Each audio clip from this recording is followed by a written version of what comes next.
ಆದ್ರೆ ಕೇವಲ ಭಾರತೀಯ ಅವತಾರ. ದ್ರೌಪದಿ ದೇವಿ ಭಾರತೀಯ ಅವತಾರ, ಬೇರೆ ದೇವತೆಗಳು ಆವೇಶ ಇತ್ತು. ಆದ್ರೆ ಕಾಳಿದೇವಿ ಶುದ್ಧ ಭಾರತೀಯ ಅವತಾರ. ಅಂಥ ಕಾಳಿದೇವಿಯನ್ನು ವಿವಾಹ ಮಾಡಿಕೊಂಡ ಪ್ರಸಂಗ ಮಾತ್ರ ಬಹಳ ವಿಚಿತ್ರ. ಕಾಶಿ ರಾಜ ತನ್ನ ಮಗಳು ಪರಮ ಸುಂದರಿಯಾಗಿರ್ತಕ್ಕಂಥ ಕಾಳಿದೇವಿಗೆ ಒಂದು ಸ್ವಯಂವರ ಘೋಷಣೆ ಮಾಡಿರ್ತಾನೆ. ಅದು ಜಗತ್ ಪ್ರಸಿದ್ಧ ಕಾಳಿ ಸ್ವಯಂವರ ಅಂತ ಒಂದು ನಡೆದಿತ್ತು. ಭಾರತೀ ದೇವಿನೇ ಪೂರ್ತಿಯಾಗಿ ಕಾಳಿಯಾಗಿ ಅವತಾರ ಮಾಡಿದ್ರಿಂದ ಪರಮ ಸೌಂದರ್ಯ, 32 ಸಲ್ಲಕ್ಷಣ. ಅಂಥ ಕಾಳಿದೇವಿಯ ಸ್ವಯಂವರ ಏರ್ಪಾಡಾಗಿತ್ತು. ಜರಾಸಂಧಾದಿಗಳೆಲ್ಲ ಅಲ್ಲಿಗೆ ಬಂದಿದ್ರಂತೆ ಕಾಳಿ ಸ್ವಯಂವರಕ್ಕೆ. ಭೀಮನು ಕೂಡ ಹೋಗಿ ಕೂತಿದ್ದ. ಅನೇಕ ರಾಜರು ಬಂದಿದ್ರು. ಭೀಮ ಜರಾಸಂಧಾದಿಗಳು ಇರತಕ್ಕಂಥ ರಾಜಸಭೆಯಲ್ಲಿ ಆ ಕಾಳಿದೇವಿ ಇದು ಭೀಮನ ಕೊರಳಿಗೆ ಮಾಲೆ ಹಾಕಿದಾಗ ಎಲ್ರಿಗೂ ಸಿಟ್ಟು ಬಂತು. ಬಹಳ ಸಿಟ್ಟು ಬಂದದ್ದು ಜರಾಸಂಧನಿಗೆ. ಎಲ್ರಿಗೂ ಅಂತಂದ್ರೆ ದುಷ್ಟರಿಗೆ ಎಲ್ರಿಗೂ ಸಿಟ್ಟು ಬಂತು. ಜರಾಸಂಧ ಬಹಳ ಸಿಟ್ಟಾಗಿ ಭೀಮನ ಹತ್ರ ಯುದ್ಧಕ್ಕೆ ಬಂದಂತ, ಭೀಮನ ಹತ್ರ ಜಗಳಕ್ಕೆ ಬಂದಂತ. ನೀನ್ಯಾಕೆ ಮಾಲೆ ಹಾಕಿಸ್ಕೊಂಡಿ ಅಂತ. ಇದು ನೋಡಿ ಹಾಗೆ ಅಲ್ಲ, ಹಾಕಿದ್ದ ಅವಳು. ನೀನ್ಯಾಕೆ ಹಾಕಿಸ್ಕೊಂಡಿ ಅಂತ ಯುದ್ಧಕ್ಕೆ ಬರ್ತಿದ್ದಾನ. ಇದೇ ದುಷ್ಟ ಅಲ್ಲ. ಅವನ ಅಭಿಪ್ರಾಯ ಏನು ಅಂತಂದ್ರೆ, ನಿನಗೆ ಹಾಕ್ಲಿಕ್ಕೆ ಬಂದಾಗ ನೀನು ಜರಾಸಂಧನಿಗೆ ಹಾಕು ಅಂತ ತೋರಿಸಬೇಕಾಗಿತ್ತು ಅಂತ. ತೀರ್ಥ ಕೊಡ್ಲಿಕ್ಕೆ ಬಂದಾಗ ಕೆಲವರು ಅವ್ರಿಗೆ ಕೊಡ್ರಿ ಅಂತ ತೋರಿಸ್ತಿರ್ತಾರೆ. ಅವ್ರು ದೊಡ್ಡವರು ಅವ್ರಿಗೆ ಕೊಡ್ರಿ ಅಂತ. ಹಾಗೆ ಜರಾಸಂಧ ಅಂದ್ಕೊಂಡ, ಕಾಳಿ ಏನೋ ನಿನಗೆ ಹಾಕ್ಲಿಕ್ಕೆ ಬಂದಲ್ಲ ಭೀಮ, ನೀನ್ ನನ್ ತೋರಿಸಬೇಕಾಗಿತ್ತು ಅಂತ. ನೀನ್ ಹಂಗೆ ಹಾಕಿಸ್ಕೊಂಡಿ ನಾನಿರುವಾಗ, ನನಗೆ ಹಾಕು ಅಂತ ಹೇಳಬೇಕಾಗಿತ್ತೋ ಇಲ್ವೋ ಅಂತ ಅವರಿಗೆಲ್ಲ ಸಿಟ್ಟು. ಬೇರೆಯವರಿಗೂ ಸಿಟ್ಟೇನು ಅಂತಂದ್ರೆ, ಯಾರೋ ಒಬ್ಬ ವಿಷ್ಣು ಭಕ್ತ ಹಾಕಿಸ್ಕೊಂಡಲ್ಲ ಅಂತ. ಹೀಗಾಗಿ ವೈಷ್ಣವರನ್ನೆಲ್ಲ ನಿಂದೆ ಮಾಡ್ಲಿಕ್ಕೆ ಶುರು ಮಾಡಿದ್ರಂತ. ಈ ರೀತಿ ನಿಂದೆ ಮಾಡಿದಾಗ ಭೀಮಸೇನ ದೇವರು ಆ ಎಲ್ಲ ಅವೈಷ್ಣವರಾಗಿರ್ತಕ್ಕಂಥ ಆ ದುಷ್ಟ ರಾಜರನ್ನ ವಾದದಲ್ಲಿ ಸೋಲಿಸಿ, ಜರಾಸಂಧನನ್ನು ಕೂಡ ಸೋಲಿಸಿ ಕಾಳಿದೇವಿಯನ್ನು ಗೆದ್ದು ಮದುವೆ ಮಾಡಿಕೊಂಡ್ರು ಅಂತಿದೆ. ಅದೆಲ್ಲ ಯಾವ ರೀತಿ ವಾದದಲ್ಲಿ ಗೆದ್ರು ಏನು ಅಂತ ಅನ್ನೋದು ಬಹಳ ವಿಸ್ತಾರವಾದಂತಹ ಕಥಾಭಾಗ, ಬಹಳ ಪ್ರಮುಖವಾದಂತಹ ಭಾಗ. ಆದ್ರಿಂದ ಅದು ಇವತ್ತೇ ಆಗಲಿ ಅಂತಿದ್ಯೋ ಏನೋ ದೇವರ ಸಂಕಲ್ಪ. ಭೀಮಸೇನ ದೇವರು ಈ ಜರಾಸಂಧಾದಿಗಳೆಲ್ಲ ಯುದ್ಧಕ್ಕೆ ಬಂದ್ರಂತ. ಯುದ್ಧಕ್ಕೆ ಬಂದಾಗ ಮೊದಲು ಅವ್ರ ಹತ್ರ ಕೇಳಿದ್ರು, ನಿಮ್ಗೆ ಏನೀಗ ಸಮಸ್ಯೆ ಅಂತ. ಅವ್ರು ಹೇಳ್ತಾರೆ, ಒಬ್ಬ ವೈಷ್ಣವನಾದವನು ನೀನು ಮಾಲೆ ಹಾಕಿಸ್ಕೊಂಡೆ ಅಲ್ಲ ಅಂತ ವೈಷ್ಣವರನ್ನೆಲ್ಲ ನಿಂದೆ ಮಾಡ್ಲಿಕ್ಕೆ ಶುರು ಮಾಡಿದ್ರು. ಯಾಕೆ ಅಂದ್ರೆ ಅವರದ್ದೆಲ್ಲ ತತ್ವ ಇತ್ತು, ವಿಷ್ಣು ಸರ್ವೋತ್ತಮ ಅಂತ ಅನ್ನೋದೇ. ಅದಕ್ಕೆ ನಾವು ವಿರೋಧಿಗಳು. ವಿಷ್ಣು ಸರ್ವೋತ್ತಮ ಅಂತ ಹೇಳ್ತಕ್ಕಂಥ ನೀನು ಮಾಲೆ ಹಾಕಿಸ್ಕೊಂಡಿದ್ದಿ, ಅದು ನಮಗೆ ಸಮಾಧಾನ ಅಲ್ಲ. ವಿಷ್ಣು ಸರ್ವೋತ್ತಮತ್ವನೇ ನಮಗೆ ಆ ಸಿದ್ಧಾಂತದ ಮೇಲೆ ವಿರೋಧ ಅಂದ್ರು. ಆಗ ವಾದಕ್ಕಿಳಿತು. ಭೀಮಸೇನ ದೇವರಂತಾರೆ, ಯಾಕೆ ನಮಗೆ ವಿಷ್ಣು ಸರ್ವೋತ್ತಮತ್ವದ ಮೇಲೆ ಅಷ್ಟು ಆಕ್ರೋಶ, ನಾನು ಅದನ್ನು ಸಾಧನೆ ಮಾಡ್ತೇನೆ ಅಂತ. ಹೀಗೆ ಕಾಳಿ ಸ್ವಯಂವರದಲ್ಲಿ ನಡೆದದ್ದು ದೊಡ್ಡ ವಾಕ್ಯಾರ್ಥಗೋಷ್ಠಿ, ಚರ್ಚಾಗೋಷ್ಠಿನೇ ನಡೀತು. ಕಾಳಿದೇವಿ ಭೀಮನಿಗೆ ಮಾಲೆ ಹಾಕಿದಾಗ ಮೊದಲು ನಡೆದದ್ದು ಚರ್ಚಾಗೋಷ್ಠಿ. ಭೀಮಸೇನ ದೇವರು ಮೊದಲು ಸಮರ್ಥನೆ ಮಾಡಿದ್ರಂತೆ, ವಿಷ್ಣು ಸರ್ವೋತ್ತಮತ್ವ ವೇದದಲ್ಲಿ ಬಂದಿದೆ, ವೇದದಲ್ಲಿ ಬಂದಿರತಕ್ಕಂಥ ಪ್ರಮುಖವಾದ ಪ್ರಮೇಯ, ಅದು ಎಲ್ಲರೂ ಒಪ್ಪಲೇಬೇಕಾದದ್ದು. ಅದನ್ನ ನಾನು ಸಮರ್ಥನೆ ಮಾಡ್ತಾ ಇದ್ದೀನಿ, ಅದನ್ನು ವಾದ ಮಾಡಿಕೊಂಡು ಎಲ್ಲಾ ಕಡೆ ಸ್ಥಾಪನೆ ಮಾಡಿದ್ದೀನಿ. ನಿಮ್ಗೆ ಯಾಕೆ ಅದರ ಮೇಲೆ ಸಿಟ್ಟು? ನಾನೇನು ನನ್ನ ಸ್ವಂತ ಸಿದ್ಧಾಂತವನ್ನು ಸ್ಥಾಪನೆ ಮಾಡಿದ್ದಲ್ಲ, ಅನಾದಿ ಅಪೌರುಷೇಯವಾಗಿರತಕ್ಕಂಥ ಪರಮ ಪ್ರಮಾಣವಾದ ವೇದದ ಸಿದ್ಧಾಂತ ವಿಷ್ಣು ಸರ್ವೋತ್ತಮತ್ವ, ಅದನ್ನು ಸ್ಥಾಪನೆ ಮಾಡಿದ್ದೀನಿ ಎಂದು. ವೇದವೇ ಪ್ರಮಾಣ ಅಲ್ಲ ಅಂದ್ರಂತ ಅವರೆಲ್ಲ.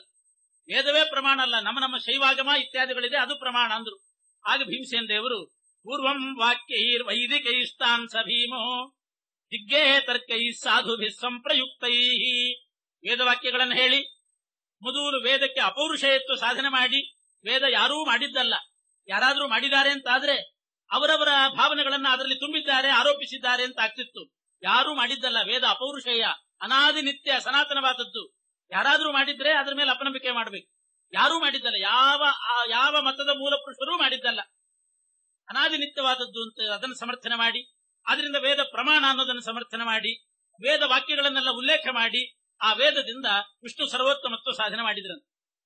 ಮತ್ತು ಸದಾಗಮ ಇಷ್ಟ, ವೇದಕ್ಕೆ ಅನುಕೂಲವಾಗಿರತಕ್ಕಂಥ ಬೇರೆ ಬೇರೆ ಸದಾಗಮಗಳೇನಿದೆ, ದಿಗ್ಗಜು ಸಾಮಾಥರ್ವಾಶ್ಚ ಭಾರತಂ ಪಂಚರಾತ್ರಕಂ ಇತ್ಯಾದಿಗಳು ಹೆಚ್ಚಾನುಕೂಲಮೇ ತಸ್ಯ ತತ್ವಶಾಸ್ತ್ರಂ ಪ್ರಕೀರ್ತಿತಂ ಅಂತ ಹೇಳಿದಂತೆ 4 ವೇದ, ಪಂಚಮ ವೇದ ಎಲ್ಲದಕ್ಕೂ ಅನುಕೂಲವಾಗುವ ರೀತಿಯಲ್ಲಿ ಇರ್ತಕ್ಕಂಥದ್ದು. ಅಂತಹ ಸದಾಗಮಗಳಿಂದ ವೇದ ಪ್ರಮಾಣ ಹರಿಸರ್ವೋತ್ತಮ ಅನ್ನೋ ಪ್ರಮೇಯವನ್ನ ಸಾಧನೆ ಮಾಡಿದ್ರು. ಆಮೇಲೆ ನೀವಿದನ್ನೆಲ್ಲ ಒಪ್ಪೋದಿಲ್ಲ, ನಿಮ್ಮ ಶಾಸ್ತ್ರಗಳಿಂದಲೇನೆ ವೇದ ಪ್ರಾಮಾಣ್ಯ ಸಮರ್ಥನೆ ಮಾಡ್ತೀನಿ ಅಂತ ಶೈವಾಗಮಗಳನ್ನು ತಗೊಂಡು ಆ ಶೈವಾಗಮಗಳಲ್ಲೇ ಉಲ್ಲೇಖ ಮಾಡಿ ವಾಕ್ಯಗಳನ್ನ, ಅದರಿಂದ ವೇದ ಪ್ರಾಮಾಣ್ಯ ಸಮರ್ಥನೆ ಮಾಡಿದ್ರು. ಎಂಥ ಜ್ಞಾನ ಭೀಮಸೇನ ದೇವರಿಗೆ ಅಂತ ಹೇಳ್ತಾರೆ. ವೇದಾಧಿಕ್ಯಂ ಶೈವಶಾಸ್ತ್ರಾಣಿ ಚಾಹು, ಶೈವಶಾಸ್ತ್ರದಲ್ಲೇ ವೇದಾಧಿಕ್ಯ ಇದೆ. ಹಿಂದೆ ಪೂಜ್ಯರಾದಂತಹ ಸತ್ಯಧ್ಯಾನ ತೀರ್ಥ ಶ್ರೀಪಾದಂಗಳವರು ಅದ್ವೈತ ಭಾಷ್ಯದಲ್ಲೇ ದ್ವೈತ ಇದೆ ಅಂತ ಸಮರ್ಥನೆ ಮಾಡಿ ತೋರಿಸ್ತಿದ್ರಂತ. ವಿದ್ಯಾಮಾನ್ಯ ತೀರ್ಥರು ಹೇಳ್ತಿದ್ರು, ಅವರವರ ಶಾಂಕರ ಭಾಷ್ಯ ತಂದು ತೋರಿಸ್ತಿದ್ರಂತ. ಹೀಗೆ ಆಚಾರ್ಯ ಶಂಕರಾಚಾರ್ಯ ಮಾಡಿದ್ದಾರೆ ನೋಡ್ರಿ ಅಂತ ಅವರನ್ನ ವಾದದಲ್ಲಿ ಸೋಲಿಸ್ತಾ ಇದ್ರು. ಹಾಗೆ ಶೈವಾಧಿಕ್ಯ ವೇದಾಧಿಕ್ಯಂ ಶೈವಶಾಸ್ತ್ರಾಣಿ ಚಾಹು, ಶೈವಾಗಮಗಳಲ್ಲೇ ವೇದ ಪ್ರಮಾಣ ಅಂತ ಅನ್ನೋದಿದೆ. ವೇದ ಭಾಷ್ಯರ ನಿಂದೆ ಯಾರು ವೇದವನ್ನ ಪ್ರಮಾಣ ಅಂತ ಒಪ್ಪೋದಿಲ್ಲ ಅಂಥ ಮತಗಳ ನಿಂದೆಯನ್ನ ಶೈವಾಗಮಗಳೇ ಮಾಡಿದ್ದಾವನು. ಶೈವಾಗಮಗಳಲ್ಲೇ ವೇದವಾಕ್ಯನ ನಿಂದೆ ಇದೆ. ಹಾಗೆ ಶಾಕ್ತೇಯ ಮತ ಅಂತ ಒಂದಿದೆ. ಶಕ್ತಿಯನ್ನೇ ಪರದೇವತೆ ಅಂತ ಹೇಳ್ತಕ್ಕಂತಹ ಶಾಕ್ತೇಯ ಮತ, ಸ್ಕಂದನನ್ನೇ ಪರದೇವತೆ ಅಂತ ಹೇಳ್ತಕ್ಕಂತಹ ಸ್ಕಾಂದ ಮತ, ಸೂರ್ಯನೇ ಸರ್ವೋತ್ತಮ ಅಂತ ಹೇಳುವಂತಹ ಸೌರಮತ, ಇವುಗಳನ್ನೆಲ್ಲ ಅದದೇ ವಾಕ್ಯಗಳೇ, ಆ ಮತಗಳೇ ನಿಂದನೆ ಮಾಡಿದೆ. ಅದರ ಮೂಲ ಗ್ರಂಥಗಳಲ್ಲೇ ಅದರ ಖಂಡನೆ ಇದೆ ಅಂತ ಅನ್ನೋದನ್ನು ತೋರಿಸಿ, ಅವರವರ ಗ್ರಂಥಗಳಲ್ಲೇ ವೇದವು ವಿಷ್ಣು ಪರ, ವೇದದ ಸಿದ್ಧಾಂತ ಹರಿಸರ್ವೋತ್ತಮ ಅನ್ನೋದು ಅವರ ಗ್ರಂಥಗಳಲ್ಲೇ ಪ್ರತಿಪಾದ್ಯ ಆಗಿದೆ ಅಂತ ಹೇಳಿ ಅವರ ಬಾಣ ತಗೊಂಡು ಅವರಿಗೆ ಚುಚ್ಚಿದ ಹಾಗೆ ಆ ರೀತಿಯಾಗಿ ಅವರ ಯುಕ್ತಿಯಿಂದ ಅವರ ಶಾಸ್ತ್ರದಿಂದಲೇನೆ ವೇದ ಪ್ರಾಮಾಣ್ಯ ಸಮರ್ಥನೆ ಹರಿಸರ್ವೋತ್ತಮತ್ವ ಸಮರ್ಥನೆ ಮಾಡಿದ್ರಂತೆ ಭೀಮಸೇನ ದೇವರು. ಆಮೇಲೆ ಎಲ್ಲಿಯೂ ಕೂಡ ವೇದದಲ್ಲಂತೂ ಎಲ್ಲಿಯೂ ವಿಷ್ಣುವಿಗಿಂತ ಶ್ರೇಷ್ಠ ಮತ್ತೊಬ್ಬನಿದ್ದಾನೆ ಅಂತ ಎಲ್ಲಿಯೂ ಇಲ್ಲ. ಹೀಗೆ ಶೈವಾದಿ ಆಗಮಗಳು, ಶೈವ ಮತ, ಶಾಕ್ತ ಮತ, ಸ್ಕಾಂದ ಮತ, ಅದರ ಪ್ರಮಾಣಗಳನ್ನೇ ಉಲ್ಲೇಖ ಮಾಡಿ ಭೀಮಸೇನ ದೇವರು ಹರಿಸರ್ವೋತ್ತಮತ್ವ ಸಾಧನೆ ಮಾಡಿದೆ. ಮತ್ತೆ ಬೌದ್ಧಾಗಮ, ಚಾರ್ವಾಕ ಮತ, ಅದರ ವಿಚಾರನೂ ತಗೊಂಡ್ರಂತೆ. ಬೌದ್ಧಾಗಮದಿಂದಲೇನೆ ಹರಿಸರ್ವೋತ್ತಮತ್ವ ಸಾಧನೆ ಮಾಡ್ತೇನೆ ಎಂದ್ರು. ಬೌದ್ಧಾಗಮ ನಿಜವಾಗೂ ವೇದ ನಿಂದಕ. ವೇದ ಅಪ್ರಮಾಣ ಅಂತ ಹೇಳೋದು ಬೌದ್ಧ ಶಾಸ್ತ್ರ, ಬೌದ್ಧ ಮತ. ವೇದ ಒಪ್ಪೋದಿಲ್ಲ ಅವರು. ಶೂನ್ಯವೇ ಪರತತ್ವ ಅಂತಾರೆ, ವಿಷ್ಣು ಪರತತ್ವ ಅಂತ ಹೇಳೋದಿಲ್ಲ. ಅಂಥ ಬೌದ್ಧ ಮತದಿಂದ ಹರಿಸರ್ವೋತ್ತಮತ್ವ ಸಾಧನೆ ಮಾಡಿದ್ರು. ಹಾಗೆ ಅಂದ್ರೆ ಬೌದ್ಧ ಮತಕ್ಕೆ ಮೂಲ ಪ್ರವರ್ತಕ ಯಾರು? ಬುದ್ಧ. ಆ ಬುದ್ಧ ಸರ್ವಜ್ಞನಾದಂತಹ ವಿಷ್ಣು. ಆದ್ರಿಂದ ನಿಮ್ಮ ಮತದಲ್ಲಿ ಮೂಲ ಪ್ರವರ್ತಕ ಸರ್ವೋತ್ತಮ ಅಂತ ಯಾರು ಹೇಳ್ತೀರಿ, ಅವನು ನಮ್ಮ ವಿಷ್ಣುವೇ ಆಗಿದ್ದಾನೆ ಅಂತ ಹೇಳಿ ಬೌದ್ಧ ಮತದಿಂದಲೇ ವಿಷ್ಣು ಸರ್ವೋತ್ತಮತ್ವ ಸಾಧನೆ ಮಾಡಿ. ಬೌದ್ಧ ಮತಕ್ಕೆ ನಿಜವಾಗಿಯೂ ಮೂಲ ಯಾರು ಅಂತಂದ್ರೆ ವಿಷ್ಣುವೇ ಮೂಲ. ಯಾಕೆ? ಇತಿಹಾಸದಲ್ಲಿ ಬರ್ತಕ್ಕಂತಹ ಬುದ್ಧ ಒಬ್ಬನಿದ್ದಾನೆ. ಎಲ್ಲೋ ಹೋಗ್ತಾ ಇದ್ದಂತೆ, ಯಾರೋ ಒಬ್ಬ ರೋಗಿಯನ್ನ ನೋಡಿದ, ಅವನಿಗೆ ಮನಸ್ಸಿಗೆ ಬೇಜಾರಾಯ್ತಂತೆ. ಇನ್ನೊಂದ್ ಕಡೆ ನೋಡಿದ, ಯಾರೋ ಶವ ತಗೊಂಡು ಹೋಗ್ತಿದ್ರಂತೆ, ಆ ಶವ ನೋಡಿದಾಗ ಲೋಕದ ಮೇಲೆ ವೈರಾಗ್ಯ ಬಂತಂತೆ. ಒಬ್ಬ ರೋಗಿಯನ್ನು ನೋಡಿ ವೈರಾಗ್ಯ ಬಂತು, ಶವ ನೋಡಿ ವೈರಾಗ್ಯ ಬಂತು, ಇನ್ನೊಬ್ಬ ಬಡವನನ್ನು ನೋಡಿ ವೈರಾಗ್ಯ ಬಂತು. ಬೋಧಿ ವೃಕ್ಷದ ಕಳೆ ಕೂತ್ಕೊಂಡು ಧ್ಯಾನ ಮಾಡಿದ, ಜ್ಞಾನೋದಯ ಆಯ್ತಂತೆ. ಇದು ಐತಿಹಾಸಿಕ ಬುದ್ಧನ ಕಥೆ. ಆದ್ರೆ ಈ ಬುದ್ಧ ಬೌದ್ಧ ಮತವನ್ನು ಮುಂದುವರಿಸಿದವನಷ್ಟೇನೆ. ಮುಂದುವರಿಸಿದ್ದವನು ಮೂಲ ಹುಟ್ಟಿದ್ದೆಲ್ಲಿಂದ ಅಂತಂದ್ರೆ ಪರಮಾತ್ಮ ಬುದ್ಧಾವತಾರ ಮಾಡಿ ಬೌದ್ಧಾಗಮವನ್ನು ಮೊದಲು ಜಗತ್ತಿಗೆ ಕೊಟ್ಟಿದ್ದೇ ಪರಮಾತ್ಮ. ತ್ರಿಪುರಾಸುರರು ಅಂತಿದ್ರು. ತ್ರಿಪುರಾಸುರನ್ನೆಲ್ಲ ಸಂಹಾರ ಮಾಡಿದ್ರಂತೆ ದೇವತೆಗಳು. ಯಸ್ತ್ರೈ ಪುರಾಣಾಂ ಪ್ರಥಮೋತ್ರ ಜಾತಃ ಶುದ್ಧೋಧನೇತ್ತೇ ಭಜಿನೇತಿ ಚೋಕ್ತಃ. ಆ ತ್ರಿಪುರಾಸುರರಲ್ಲಿ ಒಬ್ಬ ಶುದ್ಧೋಧನ ಅಂತಿದ್ನಂತೆ. ಅವನಿಗೆ ಇನ್ನೊಂದು ಹೆಸರು ಜಿನ ಅಂತಿತ್ತಂತೆ. ಅವನ ಪತ್ನಿಯಲ್ಲಿ ಪರಮಾತ್ಮ ಅವತಾರ ಮಾಡಿದನಂತೆ. ಅಂದ್ರೆ ಯಾವುದೋ ಒಂದು ಮಗು ಹುಟ್ಟಿತು. ಹುಟ್ಟಿದಂಥ ಮಗುವಿನಲ್ಲಿದ್ದ ಜೀವವನ್ನು ತೆಗೆದು ಹೊರಗೆ ಹಾಕಿ ಪರಮಾತ್ಮ ತಾನು ಒಳಗೆ ಪ್ರವೇಶ ಮಾಡಿದನು. ಅದು ಯಾರಿಗೂ ಗೊತ್ತಿಲ್ಲ. ಆ ಜೀವ ಹೋಯ್ತು, ಪರಮಾತ್ಮ ಪ್ರವೇಶ ಮಾಡಿ ಮಗು ಹುಟ್ಟಿತು ಅಂತ ಅವರೆಲ್ಲರೂ ಸೇರಿ ವೈದಿಕ ಮಂತ್ರಗಳಿಂದ ಸಂಸ್ಕಾರ ಮಾಡಿದ್ರಂತೆ. ಜಾತಕರ್ಮ ಇದೆಲ್ಲ ಆಗಬೇಕಲ್ಲ, ನಾಮಕರಣ ಎಲ್ಲ ವೈದಿಕ ಮಂತ್ರದಿಂದ ಸಂಸ್ಕಾರ ಮಾಡಿದ್ರು. ಅವರೆಲ್ಲ ತ್ರಿಪುರಾಸುರರು ಈ ರೀತಿ ಹುಟ್ಟಿದ್ರಂತೆ, ವೈದಿಕರಾಗಿ ಹುಟ್ಟಿದ್ರಂತೆ. ಕಲಿಯುಗದ ಆರಂಭದಲ್ಲಿ ನಾವು ವೇದ ಮಾರ್ಗವನ್ನೇ ಅನುಸರಿಸಿ ಮೋಕ್ಷಕ್ಕೆ ಹೋಗಿಬಿಡೋಣ. ಆವಾಗ ಹುಟ್ಟಿದಂತಹ ಮಗುವಿಗೆ ವೇದೋಕ್ತ ಸಂಸ್ಕಾರ ಮಾಡುವಾಗ ನಕ್ಕು ಬಿಡ್ತಂತೆ ಮಗು ನಕ್ಕಾಗ ಆಶ್ಚರ್ಯ ಆಯ್ತು ಅವರಿಗೆ. ಏನು ಹುಟ್ಟಿದ ಮಗು ನಗುತ್ತಾ ಇದೆಯಲ್ಲ, ದೊಡ್ಡವ್ರು ನಕ್ಕ ಹಾಗೆ ನಗ್ತಾ ಇದೆಯಲ್ಲ, ಏನಾಯ್ತಿದು ಮಗು ವಿಚಿತ್ರವಾಗಿದೆ ಅಂತ ಮಾತಾಡ್ಕೊಳ್ಳುವಾಗ ಈ ಮಗು ಮಾತಾಡ್ಲಿಕ್ಕೂ ಶುರು ಮಾಡಿದೆ. ನಾನು ಯಾಕೆ ನಗ್ತಿದ್ದೀನಿ ಅಂದ್ರೆ ವೇದ ಅಪ್ರಮಾಣವಾದ ವೇದ ಮಂತ್ರದಿಂದ ನನಗೆ ಜಾತಕರ್ಮ ಸಂಸ್ಕಾರ ಮಾಡ್ತಿದ್ದೀರಿ, ವಿಸಾಕ್ರಿ ವೇದ ಅಂತ ಮಾತಾಡಿತು. ಇಷ್ಟೆಲ್ಲ ಮಾತಾಡಿದ್ದಕ್ಕೆ ಇನ್ನೂ ಆಶ್ಚರ್ಯ ಆಯ್ತು ಅವ್ರಿಗೆ. ಏನೋ ಒಂದು ಮಹತ್ವ ಇದೆ ಈ ಶಿಶುವಿನಲ್ಲಿ ಅಂತ ಯೋಚನೆ ಮಾಡಿದ್ರು. ಆಗ ತಾನೇ ಹುಟ್ಟಿದ ಜಾತ ಮಾತ್ರ ಶಿಶು, ಏನೋ ಮಹತ್ವ ಇದೆ ಅಂತಂದಾಗ ಏನೋ ಮಹತ್ವ ಅಲ್ಲ, ಸರ್ವ ಮಹತ್ವ ನನಗೆ ಇದೆ ಅಂತ ಆ ಮಗು. ಸರ್ವೋತ್ತಮ ನಾನೇ ಅಂದ್ಬಿಡ್ತು. ಏನ್ ಹಿಂಗ್ ಹೇಳ್ತಾ ಇದೆಯಲ್ಲ ಅಂತ ಅಂದ್ಕೊಂಡಾಗ, ನಿಮಗೆ ಅನುಮಾನ ಇದ್ರೆ ಬೇಕಾದ್ರೆ ಬೇರೆ ಬೇರೆ ದೇವತೆಗಳನ್ನು ಕರೀರಿ, ಅವ್ರನ್ನೆಲ್ಲ ಸೋಲಿಸಿ ಬಿಡ್ತೀನಿ ಅಂತಂದು ನಾನೇ ಸರ್ವೋತ್ತಮ ಅಂತ. ಸರಿ, ಇವರು ಆ ಬೇರೆ ಬೇರೆ ವೈದಿಕರಾಗಿ ಹುಟ್ಟಿದಂತಹ ಈ ತ್ರಿಪುರಾಸುರರ ಕಡೆಯವರು ವೇದ ಮಂತ್ರಗಳಿಂದ ದೇವತೆಗಳನ್ನೆಲ್ಲ ಕರೆದ್ರು. ಬಂದಂತಹ ದೇವತೆಗಳು ತಮ್ಮ ಆಯುಧ ಹಾಕಿಬಿಟ್ರಂತೆ ಈ ಮಗುವಿನ ಮೇಲೆ. ಎಲ್ಲರ ಆಯುಧವನ್ನ ನುಂಗಿಬಿಡ್ತಂತೆ. ಯಮನ ದಂಡ, ವರುಣನ ಪಾಶ, ಎಲ್ಲ ದಿಕ್ಪಾಲಕರದ್ದು, ಇಂದ್ರನ ವಜ್ರಾಯುಧ ಎಲ್ಲ ನುಂಗಿಬಿಡ್ತಂತೆ. ಸ್ವಲ್ಪ ನಂಬಿಕೆ ಬಂತು. ಆದ್ರೂ ಸ್ವಲ್ಪ ಅನುಮಾನ ಬಂತಂತೆ. ವಿಷ್ಣು ಅವನನ್ನೇನೋ ಮಾಡ್ಲಿಕ್ಕೆ ಆಗ್ಲಿಕ್ಕಿಲ್ಲ ಅಂತ ಸ್ವಲ್ಪ ಅನುಮಾನ ಬಂತಂತೆ ಅವರಿಗೆ. ಈ ಮಗು ಹೇಳ್ತು, ಬೇಕಾದ್ರೆ ವಿಷ್ಣುವನ್ನು ಕರೆದು ಬಿಡ್ರಿ ಅಂತ. ವಿಷ್ಣುವನ್ನು ಕರೆದ್ರಂತೆ ವಿಷ್ಣು ಸೂಕ್ತದಿಂದ ಕರೆದ ಕೂಡಲೇ ವಿಷ್ಣು ಬಂದು ತನ್ನ ಸುದರ್ಶನ ಚಕ್ರ ಪ್ರಹಾರ ಮಾಡಿದನಂತೆ. ಆ ಹುಟ್ಟಿದಂತಹ ಮಗು ಪರಮಾತ್ಮನ ಸುದರ್ಶನ ಚಕ್ರವನ್ನು ಹಿಡಿದು ಅದನ್ನ ಕೆಳಗಡೆ ಹಾಕೊಂಡು, ಪೃಷ್ಠದ ಕೆಳಗಡೆ ಹಾಕೊಂಡು ಅದ್ರ ಮೇಲೆ ಕೂತ್ ಬಿಡ್ತಾನೆ. ನೋಡಿ ಏನ್ ಮಾಡ್ತಾನೆ ವಿಷ್ಣು, ಏನ್ ಮಾಡಿದ ಅಂತ ಇವರಿಗೆಲ್ಲ ನಂಬಿಕೆ ಬಂತು. ಹಾಗಾದ್ರೆ ನೀನೇ ಸರ್ವೋತ್ತಮ, ನೀ ಹೇಳು ಅಂದ್ರು. ನಿನ್ ತತ್ವ ನೀ ಹೇಳು ಅಂತಂದಾಗ ಆಗ ವಿಷ್ಣು ಬುದ್ಧಾವತಾರಿಯಾದ ವಿಷ್ಣು ಹೇಳಿದಂತೆ, ವೇದ ಅಪ್ರಮಾಣಂ ಮುಂದ. ವೇದ ಅಪ್ರಮಾಣ. ಮತ್ತೆ ತತ್ವ ಯಾವುದು ಅಂತಂದ್ರೆ, ಪರತತ್ವ ಯಾವುದು ಅಂತಂದ್ರೆ ಶೂನ್ಯವೇ ಪರತತ್ವ, ಜಗತ್ತೆಲ್ಲ ಶೂನ್ಯ, ಹೀಗೆಲ್ಲ ತತ್ವ ಅವರಿಗೆಲ್ಲ ನಂಬಿಕೆ ಬಂತು. ಅದೇ ಸಿದ್ಧಾಂತವನ್ನೇ ಅವಲಂಬನೆ ಮಾಡ್ಕೊಂಡು ಹೋದ್ರು.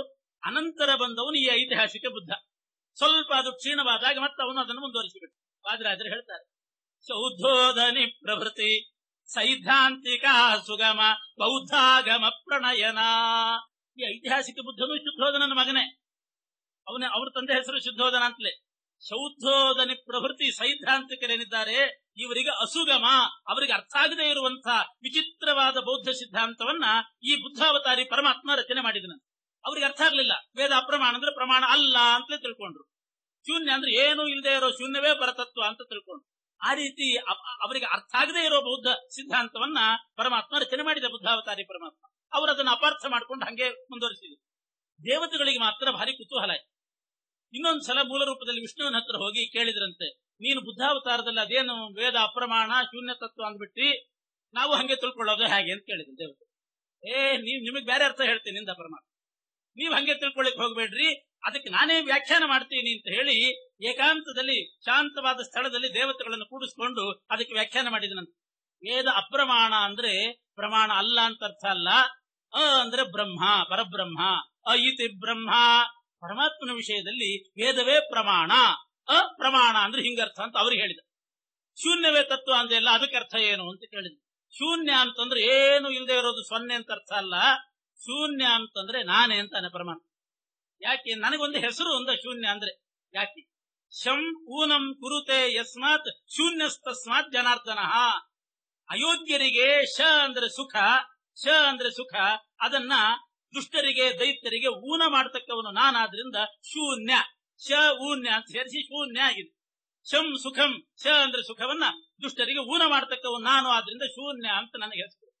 ಇದು ಪ್ರಶಾಂತ ವಿದ್ಯೆ ಅಂತ ಆಯ್ತಂತೆ. ಆಮೇಲೆ ದೇವತೆಗಳಿಗೆ ವ್ಯಾಖ್ಯಾನ ಮಾಡಿ ಹೇಳಿದ ವಿದ್ಯೆ ಪ್ರಶಾಂತ ವಿದ್ಯೆ ಆಯ್ತು, ಅವರಿಗೆ ಅಪಾರ್ಥ ಆದ ವಿದ್ಯೆ ಬೌದ್ಧ ವಿದ್ಯೆ ಆಯ್ತು.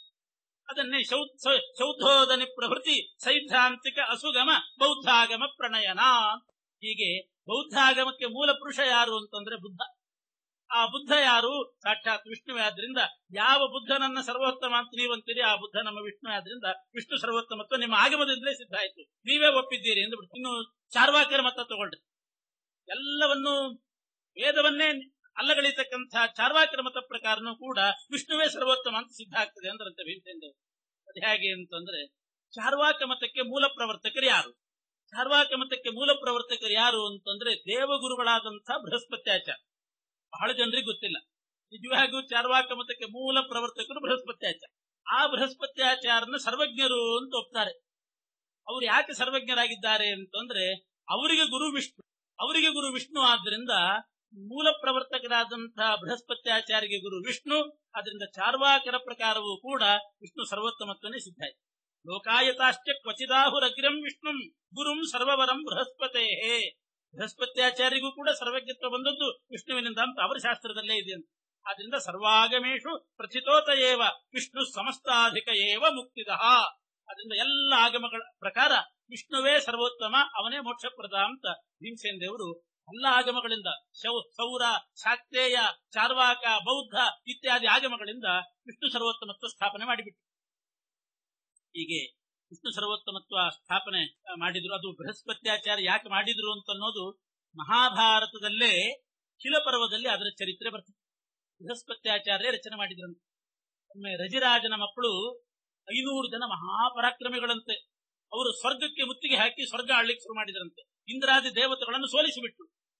ಆವಾಗ ಇಂದ್ರಾದಿಗಳು ಬೃಹಸ್ಪತ್ಯಾಚಾರ್ಯ ಹತ್ರ ಹೋಗಿ ನಾವು ಸೋತಿವಿ ಅಂತ ದುಃಖಪಟ್ಟಾಗ ಬೃಹಸ್ಪತ್ಯಾಚಾರ್ಯ ಹೇಳಿದ್ರಂತೆ, ಹೌದು ಮಹಾಪರಾಕ್ರಮಿಗಳು ರಜಿರಾಜನ ಮಕ್ಕಳು 500 ಜನ ಸ್ವರ್ಗಕ್ಕೆ ಮುತ್ತಿಗೆ ಹಾಕಿದ್ದಾರೆ, ನೀವೇನು ಯೋಚನೆ ಮಾಡಬೇಡ್ರಿ, ಒಂದು 15 ದಿವಸ ಟೈಮ್ ಕೊಡ್ರಿ ಅಂತ. 15 ದಿವಸ ಅವಕಾಶ ತಗೊಂಡು ಕಾಲಾವಕಾಶ ತಗೊಂಡು ಕೂತ್ಕೊಂಡು ಚಾರ್ವಾಕ ಶಾಸ್ತ್ರ ಬರೆದವರು ಬೃಹಸ್ಪತ್ಯಾಚಾರ್ಯ. ಅದರಲ್ಲಿ ಬರೆದ್ರಂತೆ, ದೇವರಿಲ್ಲ, ದಿಂಡ್ರಿಲ್ಲ, ಪರಲೋಕ ಇಲ್ಲ, ಪುಣ್ಯ ಇಲ್ಲ, ಪಾಪ ಇಲ್ಲ, ಘೃತತ್ವ ಘೃತಂ ಪಿಬೇತ್. ಸಾಲ ಮಾಡ್ರಿ, ತುಪ್ಪ ಕುಡೀರಿ, ಸಾಲ ತೀರಿಸ್ತಿದ್ರೆ ಪಾಪ ಇಲ್ವೇ ಇಲ್ಲ, ಪಾಪ ಎಲ್ಲಿ ಬರುತ್ತೆ, ಹೀಗೆಲ್ಲ ಪರಲೋಕವೇ ಇಲ್ಲ ಅನ್ನುವಂತಹ ಶಾಸ್ತ್ರವನ್ನ ಬರೆದು ಏನ್ ಮಾಡಿದ್ರು ಅಂತಂದ್ರೆ, ಆ ಸ್ವರ್ಗದ ಮೇಲೆ ಮುತ್ತಿಗೆ ಹಾಕಿದಂತಹ 500 ಜನ ಭೂಲೋಕದ ಚಂದ್ರವಂಶದ ರಾಜರವರು ರಜರಾಜನ ಮಕ್ಕಳು, ಅವರಿಗೆಲ್ಲ ಈ ಪಾಠ ಹೇಳ್ಕೊಟ್ರಂತೆ. ಬಹಳ ಹಿಡಿಸ್ತವರಿಗೆ ಈ ಚಾರ್ವಾಕ ಶಾಸ್ತ್ರ. ಬೃಹಸ್ಪತ್ಯಾಚಾರ್ಯ ಹೇಳಿದ್ರು, ನಾನೊಂದು ಶಾಸ್ತ್ರ ಬರ್ತಿದ್ದೀನಿ ನೋಡ್ರಿ ಅಂತ. ಅವರಂದ್ರು, ಎಂಥ ಶಾಸ್ತ್ರ? ಬೇರೆ ಶಾಸ್ತ್ರದಲ್ಲಿ ವ್ರತ, ಚಾತುರ್ಮಾಸ, ಏಕಾದಶಿ, 2 ಏಕಾದಶಿ, ಕಿರಿಕಿರಿ ಇಲ್ಲ ಇದರಲ್ಲಿ ಅಂದ್ರು. ಚಾರ್ವಾಕ ಶಾಸ್ತ್ರದಲ್ಲಿ ಅದು ಯಾವುದೂ ಇಲ್ಲ, ಬಹಳ ನಿಶ್ಚಿಂತೆಯಾಗಿದೆ ಅಂತ ಹೇಳಿ ಸಂತೋಷಪಟ್ಟರು. ಅದನ್ನ ಅವಲಂಬಿಸಿ ಬಿಟ್ರಂತೆ. ಅದನ್ನ ಅವಲಂಬಿಸಿದ್ರಿಂದ ಏನಾಯ್ತು ಅಂತಂದ್ರೆ, ಚಾರ್ವಾಕ ಶಾಸ್ತ್ರ ಅವಲಂಬಿಸಿ ನಾಸ್ತಿಕ್ಯವಾದ ಅಂತ ಅದಕ್ಕೆ ಇನ್ನೊಂದು ಹೆಸರು. ನಾಸ್ತಿಕ್ಯವಾದವನ್ನು ಅವಲಂಬಿಸಿ ಅವರೆಲ್ಲ ಧರ್ಮಭ್ರಷ್ಟರಾದ ಮೇಲೆ ಅವರಲ್ಲಿರ್ತಕ್ಕಂಥ ಆತ್ಮಬಲ ಹೋಯ್ತು, ಆತ್ಮಶಕ್ತಿ ಹೋಯ್ತು, ಆತ್ಮವಿಶ್ವಾಸ ಹೋಯ್ತು. ಇಷ್ಟು ಮಾಡಿ ಬೃಹಸ್ಪತ್ಯಾಚಾರ್ಯ ಇಂದ್ರನ ಹತ್ರ ಹೇಳಿದ್ರಂತೆ, ಈಗ ಹೋಗಿ ಯುದ್ಧ ಮಾಡು ಅಂದ್ರು. ಒಬ್ಬಂಟಿಗೆ ಬಂದು ಯುದ್ಧ ಮಾಡಿದಾಗ 500 ಜನ ಸೋತು ಹೋಗ್ಬಿಟ್ರು. ಬಹಳ ಆಶ್ಚರ್ಯ ಆಯ್ತು ಇಂದ್ರನಿಗೆ. ಬಂದು ಕೇಳ್ತಾನೆ ಬೃಹಸ್ಪತ್ಯಾಚಾರ್ಯನ, 15 ದಿವಸ ಟೈಮ್ ತಗೊಂಡು ಮಾಡಿದ್ರಿ, ಏನ್ ಮಾಡಿದ್ರಿ ಅಂತ ಕೇಳಿ. ಏನಿಲ್ಲ, ಚಾರ್ವಾಕ ಶಾಸ್ತ್ರ ಬರೆದು ಅವರಿಗೆ ಉಪದೇಶ ಮಾಡಿದೆ, ಅದನ್ನ ಅವರು ಅವಲಂಬಿಸಿ ಬಿಟ್ಟು ಸೋತ್ ಹೋದ್ರು. ಹಾಗಾದ್ರೆ ಚಾರ್ವಾಕ ಶಾಸ್ತ್ರ ರಚನೆ ಆದದ್ದು ಯಾಕೆ ಅಂತಂದ್ರೆ ಎಲ್ಲ ಹಾಳಾಗಿ ಹೋಗ್ಲಿ ಅಂತಲೇ ರಚನೆ. ಅದು ಗೊತ್ತಿಲ್ಲ ಎಷ್ಟೋ ಜನರಿಗೆ. ನೋಡ್ಲಿಕ್ಕೆ ಮಾತ್ರ ಭಾರಿ ಒಳ್ಳೆ ಶಾಸ್ತ್ರ ಚಾರ್ವಾಕ. ದೇವರಿಲ್ಲ ಜನರಲ್ಲ, ಅದನ್ನ ಬರೆದದ್ದೇ ಬೃಹಸ್ಪತ್ಯಾಚಾರ್ಯರು. ಈ ಸ್ವರ್ಗಲೋಕಕ್ಕೆ ಮುತ್ತಿಗೆ ಹಾಕಿದ್ರಲ್ಲ, ಅವರೆಲ್ಲ ಸೋತು ನಾಶ ಆಗಿ ಹೋಗ್ಲಿ ಅಂತಲೇ ಮಾಡಿದ್ದು. ಅದನ್ನ ಅವರು ಓದಿ ನಾಶ ಆಗಿ ಹೋದ್ರು. ಆಮೇಲೆ ಇಂದ್ರನಿಗೆ ರಾಜ್ಯ ಬಂತು ಅಂತ. ಅಂಥ ಬೃಹಸ್ಪತ್ಯಾಚಾರ್ಯ ಗುರುಗಳು ವಿಷ್ಣು. ಹೀಗೆ ಸಮರ್ಥನೆ ಮಾಡಿ ಮತ್ತೆ ಭೀಮಸೇನ ದೇವರು ಹೇಳಿದ್ರಂತೆ, ಇದೆಲ್ಲ ವಾದದಲ್ಲೇ ಆಯ್ತು. ವಿಷ್ಣು ಸರ್ವೋತ್ತಮ ಅಂತ ನಾನು ಸೇರಿ ಬರೇ ಬಾಯಿ ಮಾತಿನಿಂದ ಹೇಳಿದೆ, ಶಾಸ್ತ್ರಾಧಾರದಿಂದ ಹೇಳಿದೆ. ಪ್ರತ್ಯಕ್ಷವಾಗಿ ನಿಮಗೆ ವಿಷ್ಣು ಸರ್ವೋತ್ತಮತ್ವ ನೋಡಬೇಕು ಅಂತಿದ್ರೆ ನಾನು ತೋರಿಸ್ತೀನಿ ಇಂದ ಭೀಮ. ಜರಾಸಂಧ ಕೂತಿರ್ತಕ್ಕಂಥ ಎಲ್ಲ ರಾಜರಿಗೆ ಹೇಳಿದ, ಬರೇ ಶಾಸ್ತ್ರದ ಮೂಲಕ ವಿಷ್ಣು ಸರ್ವೋತ್ತಮತ್ವ ತೋರಿಸಿದ್ದೀನಿ, ಪ್ರತ್ಯಕ್ಷ ತೋರಿಸಬೇಕಾದ್ರೆ ತೋರಿಸ್ತೇನೆ. ಹರಿ ಕುತೂಹಲ ಆಯ್ತು. ಹರಿ ಸರ್ವೋತ್ತಮತ್ವ ಪ್ರತ್ಯಕ್ಷ ತೋರಿಸ್ತಾನಂತ ಭೀಮ. ಹಾಗೆ ಅಂತ ಎಲ್ಲರೂ ಕುತೂಹಲ ಭರಿತರಾಗಿದ್ದಾರೆ. ಹೇಳಿದನಂತೆ ಭೀಮ, ಪೂರ್ವಂ ಹಿ ಗಂಗಾ ಮಮ ವಿಷ್ಣು ಪೂಜಾ ವಿಘ್ನಾರ್ಥ ಮಾಯಾ ತ್ವಾಮಕರೇಣ ಸಾಮೆ ನುನ್ನಾ ಪರಸ್ತಾತ್ ಬಹು ಯೋಜನಂಗತ ಪುರೇ ಕುರುಣಾಂ ಶಿವ ಆಗತಸ್ತದಾ. ಹರಿ ಸರ್ವೋತ್ತಮತ್ವ ಪ್ರತ್ಯಕ್ಷ ಹೇಳಬೇಕು ಅಂತಂದ್ರೆ ಗಂಗಾ ತೀರದಲ್ಲಿ ಹಸ್ತಿನಾಪುರದ ಸಮೀಪದಲ್ಲಿ ಭೀಮ ಒಂದು ಕಡೆ ದೇವರ ಪೂಜೆ ಮಾಡ್ತಾ ಕೂತಿದ್ದಂತೆ, ಗಂಗಾ ಸ್ನಾನ ಮಾಡಿ. ಆವಾಗ ಇದ್ದಕ್ಕಿದ್ದ ಹಾಗೆ ಗಂಗೆನೇ ಭೀಮನ ಮೇಲೆ ಬಂದ್ಬಿಟ್ಲಂತೆ. ಭೀಮ ಪೂಜೆ ಕೂತಾಗ ಆ ಪೂಜೆಗೆ ವಿಘ್ನ ಮಾಡಬೇಕು ಅಂತ ಗಂಗೆ ಬಂದಂತೆ. 20ನೇ ಕಕ್ಷೆ ಗಂಗೆ. ಅಸುರಾವೇಶ ಆಗಬಾರ್ದು ಅಂತೇನಿಲ್ಲ, ಕಲ್ಯಾವೇಶ ರುದ್ರಾದಿಗಳಿಗೆ ಆಗಿದ್ದಂತೆ. ಗಂಗೆ ವಿಷ್ಣು ಪೂಜೆಗೆ ವಿಘ್ನ ಮಾಡಬೇಕು ಅಂತ ಬಂದಂತೆ. ಬಂದಾಗ ಭೀಮ ನೋಡ್ತಿದ್ದಾನೆ, ಗಂಗಾ ಪ್ರವಾಹ ಮೈ ಮೇಲೆ ಬರ್ತಾ ಇದೆ, ಪೂಜೆ ಎಲ್ಲ ಬಿಟ್ಟು ಹೇಳಬೇಕಾಗ್ತದೆ. ಎಡಗೈಯಿಂದ ಹಿಂಗೆ ತಳ್ಳಿದಂತೆ ಗಂಗೆಯನ್ನು ತಳ್ಳಿದಾಗ ಗಂಗಾ ನದಿ ತನ್ನ ಪಾತ್ರವನ್ನೇ ಬದಲಾಯಿಸಿಕೊಂಡು ಬೇರೆ ಕಡೆ ಹರ್ಕೊಂಡು ಹೋಯ್ತಂತೆ. ಎಲ್ಲಿ ಯಾವ ಕಡೆ ಹರಿಬೇಕಾಗಿತ್ತು ಪಾತ್ರವನ್ನೇ ಬದಲಾಯಿಸಿ ಹೋಯ್ತಂತೆ. ಹೀಗೆ ಗಂಗೆಯನ್ನೇ ನಾನು ಎಡಗೈಯಿಂದ ತಳ್ಳಿದ್ದೀನಿ ಅಂತಾನೆ ಭೀಮ. ಅಷ್ಟೇ ಅಲ್ಲ, ಗಂಗೆಯನ್ನು ತಳ್ಳಿದಾಗ ಇದನ್ನು ನೋಡಿಯೋ ಏನೋ ಗಂಗಾಧರ ಬಂದಂತೆ. ರುದ್ರದೇವರು ಬಂದ್ರಂತೆ. ಹಾಗೆ ಹುಲಿಯಾಗಿ ಬಂದ್ರಂತೆ. ಪಾರ್ವತಿ ದೇವಿ ಹೇಳಿದ್ರಂತೆ, ನೀನ್ ಹಸು ಆಗು ಅಂದ್ರಂತೆ. ನೀನ್ ಹಸು ಆಗು, ನಿನ್ನನ್ನು ತಿನ್ಲಿಕ್ಕೆ ನಾನು ಬರ್ತೀನಿ, ಭೀಮನ ಹತ್ರ ಸುಳಿದಾಡ್ತಾ ಇರು, ನಿನ್ನನ್ನು ತಿನ್ಲಿಕ್ಕೆ ನಾನು ಬರ್ತೀನಿ, ಭೀಮ ಏನ್ ಮಾಡ್ತಾನೆ ನೋಡೋಣ ಅಂತ ರುದ್ರದೇವರಿಗೆ ಪರೀಕ್ಷೆ ಮಾಡುವ ಒಂದು ಕುತೂಹಲ ಇತ್ತಂತೆ. ಪಾರ್ವತಿ ದೇವಿ ಕಪಿಲ ಅನ್ನೋ ಗೋವಾಗಿ ಅಲ್ಲೇ ಓಡಾಡ್ತಿದ್ದಂತೆ. ಆ ಹಸು ಅಲ್ಲಿ ಸಂಚಾರ ಮಾಡ್ತಿತ್ತು. ಇದ್ದಕ್ಕಿದ್ದ ಹಾಗೆ ಹುಲಿ ಬಂತು. ಅದು ಬಂದದ್ದು ಹುಲಿ ಅಲ್ಲ, ಮಹರುದ್ರ ದೇವರು ಭೀಮನನ್ನ ಪರೀಕ್ಷೆ ಮಾಡ್ಲಿಕ್ಕೆ ಹುಲಿ ರೂಪದಿಂದ ಆ ಹಸುವಿನ ಮೇಲೆ ಆಕ್ರಮಣ ಮಾಡ್ತಿದ್ದಾರೆ. ಗೊತ್ತಾಯ್ತು. ಹೋಗಿ ಆ ಹುಲಿಯನ್ನು ತಡಿತಾ ಇದ್ದಾರಂತೆ ಭೀಮಸೇನ ದೇವರು. ತಡೆದಾಗ ಯುದ್ಧ ಪ್ರಾರಂಭ ಆಯ್ತಂತೆ. ಸಮಯ ಯುದ್ಧೇ ವಿಜಿತೋ ಮೂರ್ಛಿತಶ್ಚ ಗದಾ ಪ್ರಹಾರ. ಭೀಮ ಹೇಳಿದ, ನಾನು ದೇವ್ರ ಪೂಜೆ ಮಾಡ್ತಿರುವಾಗಲೂ ಪಕ್ಕದಲ್ಲಿ ಗದೆ ಇಟ್ಕೊಂಡಿರ್ತೀನಿ. ಗದೆ ಇಟ್ಕೊಂಡೇ ಪೂಜೆ ಮಾಡ್ತಿರ್ತ. ಆ ಪೂಜೆ ನಡೀತಿರುವಾಗಲೇ ಗಂಗೆ ಬಂದು ಗದಾ ಪ್ರಹಾರ ಮಾಡಲಿಲ್ಲ, ಎಡಗೈಯಿಂದ ತಳ್ಳಿದನಂತೆ. ಯಾವಾಗ ರುದ್ರದೇವರು ವ್ಯಾಘ್ರ ರೂಪದಿಂದ ಕಪಿಲಾತ್ಮಕ ಉಮಾದೇವಿ ಮೇಲೆ ಆಕ್ರಮಣ ಮಾಡ್ತಿರುವಾಗ ಯುದ್ಧ ಮಾಡಿ ಒಂದು ಗದಾ ಪ್ರಹಾರ ಮಾಡಿದೆ, ಅವತ್ತಿನಿಂದ ರುದ್ರದೇವರು ಅಲ್ಲೊಂದು ಲಿಂಗದೊಳಗೆ ಪ್ರವೇಶ ಮಾಡಿಬಿಟ್ರಂತೆ. ಅದು ವ್ಯಾಘ್ರೇಶ್ವರ ಲಿಂಗ ಅಂತ ಪ್ರಸಿದ್ಧವಾಗಿದೆ. ವ್ಯಾಘ್ರೇಶ್ವರ ಅನ್ನುವಂತಹ ಕ್ಷೇತ್ರ ಇದು. ರುದ್ರದೇವರು ಭೀಮಸೇನ ದೇವರ ಸಾಮರ್ಥ್ಯ ಜಗತ್ತಿಗೆ ಗೊತ್ತಾಗ್ಲಿ ಅಂತ ಪರೀಕ್ಷೆ ಮಾಡೋದು ಅಂದ್ರೆ ಜಗತ್ತಿಗೆ ಭೀಮಸೇನ ದೇವರು ಮಹಾಬಲಿಷ್ಠರು, ಜೀವೋತ್ತಮರು ಅಂತ ಗೊತ್ತಾಗ್ಲಿ ಅಂತ ರುದ್ರದೇವರು ಆ ರೀತಿ ಬಂದಿದ್ರು. ಜಗತ್ತಿಗೆ ಅನುಕೂಲ ಮಾಡ್ಲಿಕ್ಕೆ ಬಂದಿದ್ರು ರುದ್ರದೇವರು. ವ್ಯಾಘ್ರೇಶ್ವರ ಅನ್ನುವಂಥ ಲಿಂಗದಲ್ಲಿ ಸೇರ್ಕೊಂಡ್ರು. ವ್ಯಾಘ್ರೇಶ್ವರ ಅನ್ನೋ ಕ್ಷೇತ್ರ ಪ್ರಸಿದ್ಧವಾಗಿದೆ. ಇನ್ನು ಗೋಮತಿ ನದಿ ತೀರದಲ್ಲಿ ಹಿಂಗೆ ನಡೀತಂತೆ ಶಾರ್ದೂಲೇಶ್ವರ ಅಂತ ಒಂದು ಲಿಂಗ ಇದೆ. ಎಲ್ರಿಗೂ ಗೊತ್ತಿದೆ ನಿಮಗೆ ಅಂತಾರೆ ಭೀಮಸೇನ ದೇವರು. ಶಾರ್ದೂಲೇಶ್ವರ ಅಂತ ಒಂದು ಕ್ಷೇತ್ರ, ಅಲ್ಲೂ ಒಂದು ಶಿವಲಿಂಗ, ಅಲ್ಲೂ ರುದ್ರದೇವರಿದ್ದಾರೆ. ಅದು ಪ್ರಸಂಗ ಏನು ಅಂತಂದ್ರೆ, ಹಿಮಾಲಯದಿಂದ ಗೋಮತಿ ಹರಿತದಂತೆ. 2 ಗೋಮತಿ ನದಿ ಇದೆ. ಒಂದು ದ್ವಾರಕೆಗೆ ಹೋಗಿ ಸೇರುವಂತಹ ಗೋಮತಿ ಇದೆ, ಅದು ಬೇರೆ. ಇದು ಹಿಮಾಲಯದಿಂದ ನೈಮಿಷಾರಣ್ಯದ ಕಡೆ ಬರ್ತಕ್ಕಂತಹ ಗೋಮತಿ ಒಂದಿದೆ. ಆ ಹಿಮಾಲಯದಲ್ಲಿ ಗೋಮತಿ ತೀರದಲ್ಲಿ ನಾನು ಕೂತಾಗ ಅಲ್ಲಿಯೂ ಕೂಡ ಇದೇ ರೀತಿ ರುದ್ರದೇವರು ಯುದ್ಧಕ್ಕೆ ಬಂದ್ರಂತೆ. ಆ ಯುದ್ಧದಲ್ಲಿಯೂ ಕೂಡ ನಾನು ಅವರನ್ನು ಸೋಲಿಸಿದೆ. ಆವಾಗ ಅಲ್ಲಿ ಒಂದು ಕಡೆ ಲಿಂಗದಲ್ಲಿ ಪ್ರವೇಶ ಮಾಡಿದ್ರು. ಗೋಮತಿ ನದಿ ತೀರದಲ್ಲಿ ಶಾರ್ದೂಲೇಶ್ವರ ಅಂತ ಒಂದು ಶಿವಲಿಂಗ ಇದೆ. ಇದು ಗಂಗಾ ತೀರದಲ್ಲಿ ವ್ಯಾಘ್ರೇಶ್ವರ, ಅಲ್ಲಿ ಶಾರ್ದೂಲೇಶ್ವರ. ಇದರಿಂದ ನಾನು ವಿಷ್ಣು ಸರ್ವೋತ್ತಮತ್ವವಾದಿಯಾದಂತಹ ನಾನು ಮಹಾಬಲಿಷ್ಠ ಅಂತನ್ನೋದು ವಿಷ್ಣು ಸರ್ವೋತ್ತಮತ್ವಕ್ಕೆ ಇದು ಪ್ರತ್ಯಕ್ಷ ನಿದರ್ಶನ ಅಂತಾರೆ. ವಿಷ್ಣು ಸರ್ವೋತ್ತಮತ್ವಕ್ಕೆ ಇದು ಪ್ರತ್ಯಕ್ಷ ನಿದರ್ಶನ ಯಾಕೆ ಅಂತಂದ್ರೆ, ನನ್ನ ಬಾಹುಬಲ ಇದೆಯಲ್ಲ ವಿಷ್ಣುವಿನ ಬಲದ ಪ್ರತಿಬಿಂಬ. ಎಲ್ಲರ ಆನಂದ ವಿಷ್ಣುವಿನ ಆನಂದದ ಪ್ರತಿಬಿಂಬ ಆನಂದ ಅಂತೆ. ವಿಷ್ಣುವಿನ ಜ್ಞಾನದ ಪ್ರತಿಬಿಂಬ ಜ್ಞಾನ. ಇವರೆಲ್ಲರೂ ವಿಷ್ಣುವಿಗೆ ಪ್ರತಿಬಿಂಬ. ನನ್ನ ಬಲವೂ ಕೂಡ ವಿಷ್ಣುವಿನ ಬಲದ ಪ್ರತಿಬಿಂಬ ಬಲ. ಪ್ರತಿಬಿಂಬ ಬಲವೇ ಇಷ್ಟಿದ್ದ ಮೇಲೆ ಆ ಬಿಂಬದ ಬಲ ಹೇಗಿರಬೇಡ ಯೋಚನೆ ಮಾಡಿ. ಆದ್ರಿಂದ ವಿಷ್ಣು ಸರ್ವೋತ್ತಮತ್ವಕ್ಕೆ ಪ್ರತ್ಯಕ್ಷ ನಿದರ್ಶನವನ್ನು ಕೊಟ್ಟಿದ್ದೇನೆ ಅಂದ್ರು. ಇನ್ನೂ ಒಂದು ನಿಮಗೆ ಬೇಕು ಅಂತಂದ್ರೆ, ಬದರಿಗೆ ಹೋಗುವಾಗ ಒಂದು ರೂಟು ಕೇದಾರ ಅಂತ ಒಂದು ಕಡೆ ಹೋಗ್ತದೆ ಹಿಮಾಲಯದಲ್ಲಿ. ಅದ್ರದ್ದು ಒಂದು ಕಥೆ ಹೇಳಿ.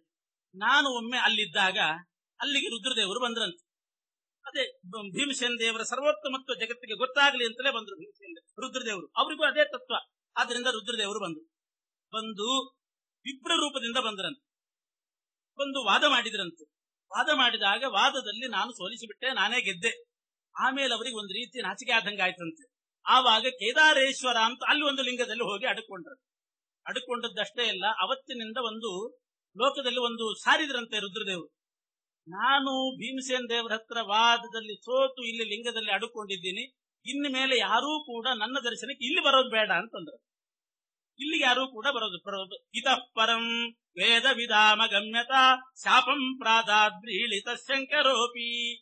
ಯಾರೂ ಕೂಡ ಭೀಮನ ಕಡೆಯವರು ನನ್ನನ್ನು, ಯಾಕೆಂದ್ರೆ ವಾದದಲ್ಲಿ ನಾನು ಭೀಮನ ಜೀವೋತ್ತಮತ್ವ ಪ್ರಸಾರಕ್ಕೆ ಮಾಡಿದೆ, ಆದ್ರೂ ಕೂಡ ಸೋತೆ ಅಂತಾಗಿ ನಾನು ಇಲ್ಲಿ ಅಡಗಿ ಕೂತದ್ರಿಂದ ಯಾರು ಇಲ್ಲಿಗೆ ನನ್ನ ದರ್ಶನಕ್ಕೆ ಬರಬಾರದು. ಎಲ್ಲ ವೈಷ್ಣವರು ಶಿವ ದರ್ಶನಕ್ಕೆ ಹೋಗೇ ಹೋಗ್ತಾರೆ. ನಾವೆಲ್ಲ ಮಧ್ವಾಚಾರ್ಯರ ಸಿದ್ಧಾಂತಾನುಯಾಯಿಗಳು ಶಿವಾರಾಧಕರೇ. ಆದ್ರೆ ತಾರತಮ್ಯ ಕಕ್ಷೆಯಲ್ಲಿ ಎಲ್ಲಿ ಮಾಡಬೇಕು ಅಲ್ಲಿ ಮಾಡಬಹುದು. ಹಿಂದಿನವರೆಲ್ಲ ಸ್ತೋತ್ರ ಮಾಡಿದ್ದಾರೆ, ವ್ಯಾಸರಾಜರು ಮಾಡಿದ್ದಾರೆ. ಶಿವ ಶಿವೇತಿ ಶಿವೇತಿ ಶಿವೇತಿ ವೈ ಭವ ಭವೇತಿ ಭವೇತಿ ಭವೇತಿ ವಾ ಮೃಡ ಮೃಡೇತಿ ಮೃಡೇತಿ ಮೃಡೇತಿ ವೈ ಹರ ಹರೇತಿ ಹರೇತಿ ಹರೇತಿ ವಾ. ಸ್ತೋತ್ರ ಮಾಡಬೇಕು, ಎರಡಕ್ಷರದ ನಾಮ ಹೇಳಬೇಕು ಅಂತಿದ್ದಾರೆ. ಯಾಕೆ ವಾದಿರಾಜ ಸ್ವಾಮಿಗಳು ಸ್ತೋತ್ರ ಮಾಡಿದ್ದಾರೆ. ಫಣಿಗಣವರಭೂಷಃ ಪಾರ್ವತೀ ಶ್ಲಾಘ್ಯವೇಷಃ ಖಲಜನಕೃತ ರೋಷಃ ಖಂಡಿತಾತ್ಮೀಯ ದೋಷಃ ಸದರುಣಗಿರಿವಾಸಃ ಶಕ್ರಸೂರ್ಯಾದ್ಯಧೀಶಃ ಪರಿಹೃತ ಭವಪಾಶಃ ಪಾತು ಮಾಂ ಪಾರ್ವತೀಶಃ ಹರಶಂಭೋ ಮಹಾದೇವ ವಿಶ್ವೇಶಾಮರವಲ್ಲಭ ಶಿವಶಂಕರ ಸರ್ವಾತ್ಮನ್ ನೀಲಕಂಠ ನಮೋಸ್ತುತೆ ಅಂತ ವೈಷ್ಣವರು ಶಿವನಿಗೆ ನಮಸ್ಕಾರ ಮಾಡೋ ಶ್ಲೋಕ ಇದೆ. ಆದ್ರೆ ಜೀವೋತ್ತಮ ಯಾರು ಅಂತಂದ್ರೆ ವಾಯುದೇವರು. ಜೀವೋತ್ತಮರು ವಾಯುದೇವರೇ, ಸರ್ವೋತ್ತಮ ಹರಿಯೇ. ಈ ತತ್ವ ಗೊತ್ತಾಗ್ಲಿ ಜನರಿಗೆ ಅಂತ ಹೇಳಿ ಶಿವ ಈ ರೀತಿ ಮಾಡಿದ್ದು ವಿಷ್ಣುವಿನ ಆಜ್ಞೆ ಅಂತ. ಅಲ್ಲಿ ಕೇದಾರೇಶ್ವರ ಲಿಂಗದಲ್ಲಿ ಅಡಗಿದ್ದಾನೆ. ಅವತ್ತಿನಿಂದ ನಾಚಿಕೆಯಾಗಿ ಅಲ್ಲಿ ಸೇರ್ಕೊಂಡಿದ್ರಿಂದ ನನ್ನ ದರ್ಶನ ಮಾಡ್ಲಿಕ್ಕೆ ಅಂತ ಬರುವವರು ವೈಷ್ಣವ್ರಿಗೆ ಇಲ್ಲಿಗೆ ಬರೋದು ಬೇಡ ಅಂತ ಅಂದಿದ್ದಾನೆ. ಯಾಕೆ ಒಂದು ವೇಳೆ ಬಂದ್ರು ಅಂತಂದ್ರೆ ಅವರಿಗಿದ್ದಂತಹ ಹರಿಸರ್ವೋತ್ತಮತ್ವ ಜ್ಞಾನ ಲೋಪ ಆಗ್ಲಿ ಅಂತ ಬೇರೆ ಶಾಪ ಕೊಟ್ಟಿದ್ರು. ಆದ್ರಿಂದ ಬದರಿಗೆ ಹೋಗ್ತಾರೆ ಹೊರತು ಕೇದಾರಕ್ಕೆ ಹೋಗೋದಿಲ್ಲ ಯಾರು ಕೂಡ. ಇನ್ನು ಕೆಲವರು ಹೋಗ್ತಾರೆ, ಜ್ಞಾನ ಲೋಪ ಆಗ್ತದಲ್ಲ, ಜ್ಞಾನವೇ ಇಲ್ಲ, ಲೋಪ ಆಗೋದೇನು ಅಂತ ಹೋಗ್ತಾರೆ, ಅದು ಬೇರೆ ಮಾತು. ಹೀಗೆ ಭೀಮಸೇನ ದೇವರು ನನ್ನ ವಿಷ್ಣು ಸರ್ವೋತ್ತಮತ್ವಕ್ಕೆ ಇದು ಪ್ರತ್ಯಕ್ಷ ನಿದರ್ಶನ ಅಂತ ತೋರಿಸಿದ್ರು. ಇದು ಯಾವತ್ತೂ ಆದದ್ದು ಅಂತ ನೀವೇನಾದ್ರೂ ಅನ್ನೋದಾದ್ರೆ, ಯಾವತ್ತೋ ನಡೆದದ್ದು ಹೇಳ್ತಿದ್ದೀರಿ ಅಂತಂದ್ರೆ ಇವತ್ತು ಬೇಕಾದ್ರೆ ಯುದ್ಧಕ್ಕೆ ಬರ್ರಿ ಅಂದ್ರ, ಯಾವತ್ತೋ ಇವತ್ತು ಬೇಕಾದ್ರೆ ಈ ಕ್ಷಣದಲ್ಲಿ ಬರ್ರಿ ಅಂತಂದಾಗ ಎಲ್ಲರೂ ಆಕ್ರಮಣ ಮಾಡಿದ್ರು, ಎಲ್ಲರನ್ನ ಸೋಲಿಸಿದ್ರು. ಜರಾಸಂಧ ಯುದ್ಧಕ್ಕೆ ಬಂದ. ಅವನು ಇಷ್ಟು ದ್ವೇಷಗಳಲ್ಲಿ ಅವನು ಯುದ್ಧಕ್ಕೆ ಬಂದಾಗ ಅದೇ ಒಳ್ಳೆ ಅವಕಾಶ ಅಂತ ಅನಿಸ್ತು ಭೀಮಸೇನ ದೇವರಿಗೆ. ಜಾಸ್ತಿ ಯುದ್ಧ ಮಾಡಲಿಲ್ಲ, ಜರಾಸಂಧ ಬರೋದನ್ನೇ ಕಾಯ್ತಿದ್ರು. ಎಲ್ಲಾರಾದ್ರೂ ಸೋತ ಕೊನೆಗೆ ಜರಾಸಂಧ ಬಂದ ಕೂಡಲೇ ಮೊದಲು ಅವನ ತಲೆ ಜುಟ್ಟು ಹಿಡ್ಕೊಂಡು ಸರ ಸರ ಸರ ಸರ ಎಳ್ಕೊಂಡು ಹೋದ್ರಂತೆ ಆ ಕಾಶಿಯಿಂದ. ಇದೆಲ್ಲ ನಡೆದದ್ದು ಕಾಳಿ ಸ್ವಯಂವರದಲ್ಲಿ, ಕಾಶಿಯಲ್ಲಿ ಎಳ್ಕೊಂಡು ಎಲ್ಲಿ ಹೋಗ್ತಿದ್ದಾರೆ ಅಂತ ನೋಡಿದ್ರೆ ಅಲ್ಲೇ ಗಂಗೆ ಇತ್ತಲ್ಲ, ಸೀದಾ ಜರಾಸಂಧನ್ ಕರ್ಕೊಂಡು ಹೋಗಿ 3 ಸಲ ಗಂಗೆಯಲ್ಲಿ ಮುಳುಗಿಸಿದ್ರು. ಗಂಗಾ ನದಿಯಲ್ಲಿ ಅನಾಯಾಸವಾಗಿ ಮುಳುಗಿಸಿದ್ರಂತೆ. ಅಮಜ್ಜಯ ಜರಾಸಂಧಂ ಬಲಾತ್ಮಂ ಜಾಹ್ನವೀ ಜಲೆ. ಯಾಕೆ ಅಂದ್ರೆ ಬಹಳ ದಿವಸದಿಂದ ಕಾಯ್ತಿದ್ರಂತೆ ಭೀಮಸೇನ. ಈ ಜರಾಸಂಧ ಎಷ್ಟು ಬಾರಿ ಗಂಗಾ ನದಿ ಮೇಲೆ ಅಡ್ಡಾಡಿದಾನೆ, ಓಡಾಡಿದಾನೆ. ಒಂದು ದಿವಸ ಗಂಗಾ ನದಿಯನ್ನು ಸ್ಪರ್ಶ ಮಾಡಿದವನಲ್ಲ. ಯಾಕೆಂದ್ರೆ ಗಂಗಾ ವಿಷ್ಣುಪದಿ ಕಿಲ, ಅದು ತ್ರಿವಿಕ್ರಮ ದೇವರ ಪಾದೋದಕ ಅಂತ ಹೇಳ್ಕೊಂಡು ವಿಷ್ಣು ದ್ವೇಷಿಯಾದ ಜರಾಸಂಧ ಗಂಗಾ ನದಿಯ ನೀರನ್ನು ಪ್ರೋಕ್ಷಣೆ ಮಾಡಿಕೊಂಡಿದ್ದಿಲ್ಲ, ಆ ಕಡೆ ನೋಡ್ತಿದ್ದಿಲ್ಲಂತೆ. ಮೊದಲೇ ಹೇಳ್ಬೇಕು ಸಾರಥಿ, ಸರ್ ಗಂಗಾ ನದಿ ಬರ್ತಾ ಇದೆ ಅಂತ ಕಣ್ಣು ಇಟ್ಕೊಂಡ್ಬಿಡ್ತು. ಸರ್ ಹೋಯ್ತು, ಗಂಗಾ ನದಿ ದಾಟ ಹೋಯ್ತು, ಕಣ್ ತೆಗಿತು. ಹಿಂಗ ರಥದಲ್ಲಿ ಹೋಗುವಾಗ ಗಂಗಾ ನದಿ ನೋಡಿದವನಲ್ಲ, ಮುಳುಗಿದವನಲ್ಲ. ಎಲ್ಲಿಂದ ಎಲ್ಲಿಗೆ ಹೋಗ್ತಾರೆ ಗಂಗಾ ಸ್ನಾನಕ್ಕೆ ಅಂತ? ಗಂಗಾಧರನೇ ಶಿವ, ಗಂಗಾಧರನೇ ಆಗಿದ್ದಾನೆ ಶಿವ. ಅದು ನಾನು ಶಿವ ಸರ್ವೋತ್ತಮತ್ವವಾದಿ ಅಂತ ಹೇಳ್ಕೊಂಡು ಜರಾಸಂಧ ಗಂಗೆಯನ್ನ ಸ್ನಾನ ಮಾಡ್ತಿದ್ದಲ್ಲಂತೆ, ಅದು ವಿಷ್ಣುಪದಿ ಅಂತ ತಿಳ್ಕೊಂಡಿದ್ದಂತೆ. ಅದಕ್ಕೆ ಭೀಮಸೇನ ದೇವರಿಗೆ ಬಹಳ ಇದಿತ್ತು ಮನಸ್ಸಲ್ಲಿ, ಸಿಗಲಿ. ಅವನು ಮೊದಲು ಮಾಡಿದ್ದೇನು ಅಂದ್ರೆ ಕಾಳಿ ಸ್ವಯಂವರದಲ್ಲಿ ಅಳ್ಕೊಂಡು ಹೋಗಿ ಅವನನ್ನು ಗಂಗಾ ನದಿಯಲ್ಲಿ ಮುಳುಗಿಸಿಬಿಟ್ಟೆ. ಸಾಕ್ಷಿ ವಿಷ್ಣು ಪದ್ವ್ಯಾಂ, ಮೊದಲು ಗಂಗಾ ನದಿಯಲ್ಲಿ ಬಿಸಾಡಿ ಅಲ್ಲಿಂದ ಮುಳುಗಿಸಿ 3 ಸಲ ಮುಳುಗಿಸಿ ವಿಧಿ ಪ್ರಕಾರ ಮಾಡುವ ಹಾಗೆ ಮಾಡಿದ್ಮೇಲೆ ಅವರಿಗೆ ಸಮಾಧಾನ ಮಾಡಿ ಎಲ್ಲರನ್ನೂ ಕೂಡ ಪರಾಜಯಗೊಳಿಸಿ ಕಾಳಿದೇವಿಯನ್ನು ಕರ್ಕೊಂಡು ಬಂದು ತಾವು ವಿವಾಹ ಮಾಡಿಕೊಂಡಿದ್ದಾರೆ. ಧರ್ಮರಾಜ ದೇವಕಿ ವಿವಾಹ ಮಾಡಿಕೊಂಡು ಭೀಮಸೇನ ಕಾಳಿ ವಿವಾಹ ಮಾಡಿಕೊಂಡದ್ದು ಈ ರೀತಿ ಅಂತ. ಭೀಮಸೇನ ದೇವರು ಕಾಶಿರಾಜನ ಮಗಳಾದಂಥ ಕಾಳಿದೇವಿಯ ಸ್ವಯಂವರದಲ್ಲಿ ತಾವು ಕೂಡ ಅಲ್ಲಿ ಪ್ರವೇಶ ಮಾಡಿದರು. ಕಾಳಿದೇವಿ ಅಂದರೆ ಸಾಕ್ಷಾತ್ ಭಾರತೀ ದೇವಿಯ ಅವತಾರ. ಆ ಕಾಳಿದೇವಿ ಭೀಮಸೇನ ದೇವರ ಕೊರಳಿಗೆ ಮಾಲೆ ಹಾಕಿದಾಗ ಅಸಹನೆಯಿಂದ ಅಸೂಯೆಯಿಂದ ಎಲ್ಲರೂ ಕೂಡ ವೈಷ್ಣವ ಮತವನ್ನೇ ನಿಂದನೆ ಮಾಡ್ತಾ ಭೀಮಸೇನನ ಮೇಲೆ ಆಕ್ರಮಣ ಮಾಡ್ತಾರೆ. ಆಗ ವೀರ ವೈಷ್ಣವರಾದಂತಹ ಭೀಮಸೇನ ದೇವರು ವೇದ ಪ್ರಾಮಾಣ್ಯವನ್ನು ಸಮರ್ಥನೆ ಮಾಡಿ ವೇದ ಪ್ರತಿಪಾದ್ಯನಾಗಿರತಕ್ಕಂಥ ವಿಷ್ಣುವಿನ ಸರ್ವೋತ್ತಮತ್ವವನ್ನ ತಾವು ಶಾಸ್ತ್ರದ ಮೂಲಕ ಯುಕ್ತಿಯ ಮೂಲಕ ಸ್ಥಾಪನೆ ಮಾಡಿ ಅದನ್ನು ಪ್ರತ್ಯಕ್ಷ ನೋಡೋದಾದ್ರೆ ತೋರಿಸ್ತೇನೆ ಅಂತ ಹೇಳಿ ತಮ್ಮ ಬಾಹುಬಲವನ್ನು ತೋರಿಸಿದರು.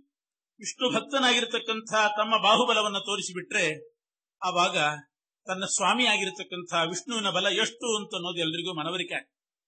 ವಿಷ್ಣುವಿನ ನಾಮಕೀರ್ತನೆ ಮಾಡಿಕೊಂಡು ಅವನ ಅನುಗ್ರಹ ಪಡೆದಂತಹ ದಾಸನೊಬ್ಬ ವಿಷ್ಣು ದಾಸ ಅಂತ ಹೇಳ್ಕೊಳ್ತಕ್ಕಂಥ ಈ ಭೀಮ ಇಷ್ಟು ಬಲಶಾಲಿ ಆಗಿದ್ದಾನೆ ಅಂತಂದ ಮೇಲೆ ಈ ದಾಸನ ಈಶ ಎಷ್ಟು ಬಲಶಾಲಿ ಆಗಿರ್ಲಿಕ್ಕಿಲ್ಲ ಅಂತ ಕೈಮುತ್ಯ ನ್ಯಾಯದಿಂದ ಹರಿಸರ್ವೋತ್ತಮತ್ವ ಸಿದ್ಧ ಆಗ್ತದೆ ಅಂತ ಹೇಳಿ ತಾನು ವಿಷ್ಣು ದಾಸ ಅಂತ ಹೇಳಿಕೊಂಡು ತನ್ನ ಬಾಹುಬಲ ಪ್ರದರ್ಶನ ಮಾಡಿದ್ದಾನೆ. ಪ್ರದರ್ಶನ ಮಾಡಿದ್ದನ್ನು ಉಲ್ಲೇಖ ಮಾಡಿದ ಭೀಮ. ಎಲ್ಲೆಲ್ಲಿ ಯಾವ್ಯಾವ ರೀತಿ ನಾನು ಬಲ ಪ್ರದರ್ಶನ ಮಾಡಿದ್ದೇನೆ ಅನ್ನೋದನ್ನು ಉಲ್ಲೇಖ ಮಾಡಿದ. ಆದರೂ ನನ್ನ ಮಾತಿನ ಮೇಲೆ ನಂಬಿಕೆ ಇಲ್ಲ ಅಂತ ಆದರೆ ಈಗ ಬೇಕಾದ್ರೆ ಪ್ರತ್ಯಕ್ಷವಾಗಿ ನನ್ನ ಹತ್ರ ಯುದ್ಧಕ್ಕೆ ಬಂದು ನನ್ನ ಬಲ ಸಾಮರ್ಥ್ಯ ಎಷ್ಟು ಅಂತ ಅನ್ನೋದನ್ನ ನೀವು ಅನುಭವ ಮಾಡಿಕೊಳ್ಳಬಹುದು ಅಂತ ಪಂಥಾಹ್ವಾನ ಕೊಟ್ಟಾಗ ಎಲ್ಲ ರಾಜರು ಕೂಡ ಬಂದರು, ಆಕ್ರಮಣ ಮಾಡಿದ್ರು ಬಾಹು ಯುದ್ಧಕ್ಕೆ. ಅವರನ್ನೆಲ್ಲ ಸೋಲಿಸಿ ಜರಾಸಂಧ ಬಂದಾಗ ಜರಾಸಂಧನನ್ನು ಕೂಡ ಕೆಡವಿ ಅವನನ್ನು ಪರಾಜಯಗೊಳಿಸಿ ಭೀಮಸೇನ ದೇವರು ಆ ಜರಾಸಂಧನನ್ನ ಬರೀ ಸೋಲಿಸಿದ್ದಷ್ಟೇ ಅಲ್ಲ, ರಾಕ್ಷಿಪದ್ ವಿಷ್ಣು ಪದ್ಯಾಂ ವಿಷ್ಣುವಿನ ಪಾದೋದಕ ಅಂತ ಹೇಳಿ ಯಾವ ಗಂಗೆಯನ್ನ ಜರಾಸಂಧ ತಿರಸ್ಕಾರ ಮಾಡಿದ್ದ. ಗಂಗಾ ನದಿಯಲ್ಲಿ ಎಂದೂ ಕೂಡ ಮಿಂದವನಲ್ಲ ಅವನು. ಯಾಕೆ ಅಂದ್ರೆ ಅದು ವಿಷ್ಣು ಪಾದೋದಕ. ತ್ರಿವಿಕ್ರಮ ದೇವರ ಪಾದ ತೊಳೆದ ನೀರು ಗಂಗಾ ನದಿ. ಅದರಲ್ಲಿ ತಾನು ಸ್ನಾನ ಮಾಡಬಾರದು, ತಾನು ವಿಷ್ಣು ದ್ವೇಷಿ, ವಿಷ್ಣು ಪಾದೋದಕ ಶಿರಸಾಧಾರಣೆ ಮಾಡಿದ್ರೆ ಹೇಗೆ ಅಂತ ತಿರಸ್ಕಾರ ಮಾಡ್ತಾ ಇದ್ದ. ಅಂಥ ಜರಾಸಂಧನನ್ನ ನದಿಯಲ್ಲೇ ಮುಳುಗಿಸಿ ಅವನ ಮೇಲೆ ಪ್ರತೀಕಾರ ಮಾಡಿದ್ದಾರೆ. ಬಹಳ ನಾಚಿಕೆಯಾಯಿತು ಜರಾಸಂಧನಿಗೆ. ಎಲ್ಲರ ಹತ್ರವೂ ಕೂಡ ದುರಹಂಕಾರದಿಂದ ತನ್ನ ದರ್ಪ ಹೇಳ್ಕೊಳ್ತಾ ಇದ್ದ. ಅದು ವಿಷ್ಣು ಪಾದೋದಕ, ನಾನು ಇದುವರೆಗೆ ಅದನ್ನು ದರ್ಶನ ಮಾಡಿದವನಲ್ಲ, ಸ್ಪರ್ಶನ ಮಾಡಿದವನಲ್ಲ, ಮಜ್ಜನ ಮಾಡಿದವನಲ್ಲ ಅಂತ. ಅಂಥದ್ದು ಅಮಜ್ಜಯ ಜರಾಸಂಧಂ ಬಲಾತ್ತಂ ಜಾಹ್ನವೀ ಜಲೆ ಹೋಗಿ ಬಲಾತ್ಕಾರ ಮಾಡಿ ಭೀಮಸೇನ ದೇವರು ಜುಟ್ಟು ಹಿಡಿದು ಮುಳುಗಿಸಿದಾಗ ಸವ್ರೀಡಿತ ಪ್ರಯಯೋ ಮಾಗಧಾಂಶ್ಚ ಭೂಪೈ ಸಮೇತೋ ಭೀಮಸೇನೋ ರಥಂ ಸ್ವಂ ಆರುಷ್ಯ ಕಾಶೀಶ್ವರ ಪೂಜಿತಶ್ಚ ಯಯೌ ಕಾಲ್ಯ ಶಕ್ರಸನಾಮಕಂ ಪುರಂ. ನಾಚಿಕೆಯಾಗಿ ಮಗಧ ದೇಶಕ್ಕೆ ಹೋಗಿಬಿಟ್ಟ. ಅನಂತರ ಭೀಮಸೇನ ದೇವರು ಆ ಕಾಶಿರಾಜನಿಂದ ಸತ್ಕಾರ ಮಾಡಿಸಿಕೊಂಡು